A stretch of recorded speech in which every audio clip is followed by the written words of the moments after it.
creative writing advice. If you don't know me, I'm JJ Barnes. I'm the author of How to Write a Story, which is out now on Amazon. I also have other books out, a film in production, a writing advice blog, things like that. But over here on YouTube, I'm doing videos where I give you writing advice, where I take story structure ideas, techniques, characterization tips. I reference pop culture examples, break them down, and hopefully make you feel empowered to use these techniques in your own story. So today I'm going to be talking to you about how to write the death of a mentor.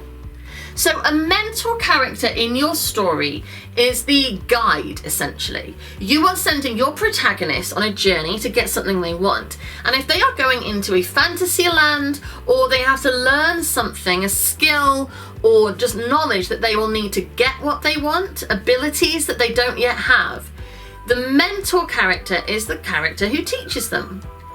There is a reason you kill them off, but it is a popular trope, so we have to be careful with it. But the reason you kill them off is because as long as the mentor character is there, guiding, teaching, helping out your protagonist, they are never forced to stand on their own 2 feet.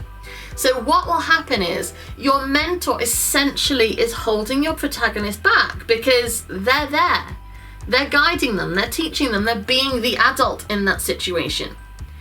You kill the mentor and your character is then motivated and able to take those steps and use that wisdom, use that advice, but apply it on their own. And that is how they will then get their goal ultimately. You can see it in Star Wars when you kill off Obi-Wan. He teaches Luke about the Force and then he has to die so that Luke can then go on and, conquer all. But the example I'm going to be talking today is about Game of Thrones, and it's Littlefinger being the mentor to Sansa Stark. Now, there is no doubt that Littlefinger is a, morally complicated character. Probably just bad, but, we can get morally ambiguous because he does some good things. But Sansa Stark is, you root for her. She's a good person. You watch her grow, you watch her develop. She goes from being the shy little timid one who just wants to be a princess to being a queen. And you have to go on that journey, and Littlefinger, even though he's a horrible person and not really necessarily good to Sansa Stark, he does have an integral part in her journey, her arc, to learning everything she can learn that allows her to then lead and rule. And she is a wonderful queen. She is strong, she is confident, she has been through hell. But Littlefinger was instrumental in coaching her, teaching her, giving her wisdom, giving her manipulation skills. She becomes the woman she is because of Littlefinger. So obviously he has to die, for a number of reasons, because he was terrible. But the point is, once Littlefinger is dead, Sansa Stark is then thrust into doing it alone. And she is then able to take it, get the confidence that she needs, and lead. Now you can do it in a number of ways. Reasons that your mentor character's death will motivate your character, your protagonist. So for instance, in my book Lily Prosper and the Magic Rabbit, the death of the mentor scene in that, spoilers, but if you haven't read it, I don't want to spoil it. So the death of a mentor scene in Lily Prosper and the Magic Rabbit, it pushes the character Lily. She is then motivated to finally accept who she is, accept her fate, accept her strength, and go and almost act out a vengeance. Until that character has died, she has been insecure and thinking, I can't do this, I'm not strong enough, I don't know if I want to, I don't know if I want to accept this about myself, I'm not ready. But the death of the mentor pushes her, and then she's like, no, nobody kills my mentor, I'm going to go and take care of the situation. And it's very effective. The problem with it, as with all tropes, is it's predictable in a lot of ways, because if you have got a protagonist who is being taught and led and guided, and a stronger, older, wiser figure is doing that, you're kind of going to expect that character is going to have to be killed off, because you want to see the protagonist stand on their own feet. You want to see them take charge. You want to see them lead. You want to see that person become queen or become a fighter or just able to do the thing that they've wanted to do that they've needed help with.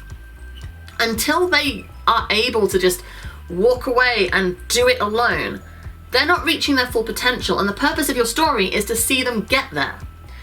So having that character, it's a trope. It's a trope because it's effective and really easy to write and really well, it was really a good way of getting your story point across and teaching them everything that they need to know. But you have to be careful. And the ways you can get around it, you can either have their mentor leave them without dying for some other reason, or you can go really brutal death and just really make it devastating. Because if your audience is so consumed with the emotional experience of that mentor character dying, they're not going to necessarily be thinking, oh, this is tropey, I saw it coming, because they're experiencing other emotions that are all consuming and will take precedent over the fact it's predictable. If you have them leave in some other way, either the mentor has a twist and becomes actually an evil person that the protagonist has to fight, that is an interesting way of doing it, and that can be done well. Or you have them walk away for something, just motivate them to leave, and that way they don't die. But essentially, you have to give them a metaphorical death. Even if they don't die, you have to take them from your protagonist's life. If you don't want to have a death of a mentor, there are other ways of your character learning everything they need to know, and they can just go on a quest and meet different people and get the skills they want. But you don't then have that character who travels with them, the traveling companion who they talk to and they learn from. In Buffy the Vampire Slayer, obviously Giles is the mentor character, and he realizes that he is holding Buffy back. He has a whole song about it in Once More with Feeling, where he talks about, I'm standing in your way. He wants her to stand on her own 2 feet. He chooses to remove himself from her life. Not forever, but she then is forced to cope with the fact that she has to figure out her own way. She needs to. She needs to, and your character will need to, because they have to be able to be the protagonist of your story, which means they have to be able to make that journey themselves. But you have to give them the mentor and then remove the mentor. I hope this makes sense. Hope I haven't spoiled my book, because I'm hoping you'll want to read it, because I really like my books, I'm proud of them. But I hope this was helpful anyway, and I'm really looking forward to hearing what you think about this. What films or books do you love with the death of a mentor trope in? Are you writing this yourself? How are you getting around it being tropey, or are you just embracing it, going with it? Because it works, and it works for a reason, and why not just accept it, embrace it? Not all tropes are bad. Some are overdone, but you can still make them work if you want to. And I think the death of a mentor scenario is a really effective thing in story. So tell me, what do you think? What stories do you like with that in? If you go to my website, which is jjbarnes.co.uk, you'll find links to all my social media, including the book I was just talking about that I wrote, and all the other work I've got going on. Come find me, come talk to me. Let me know what you think. I love chatting to people on, Twitter is brilliant for writers, by the way. If you're not on there and you want to get into the writing community, that is a brilliant resource.